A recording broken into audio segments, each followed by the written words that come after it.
Hey there, students! In today's video, we're going to share some helpful tips for studying more effectively.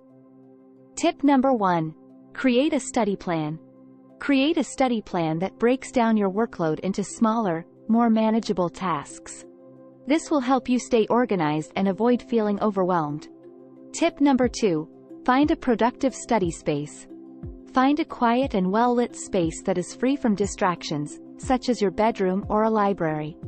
This will help you stay focused and minimize interruptions. Tip number 3. Use active learning techniques. Use active learning techniques, such as taking notes, summarizing information, and practicing with quizzes or flashcards. This will help you retain information better and make studying more engaging. And that's it. By following these simple tips, you can study more effectively and achieve better results.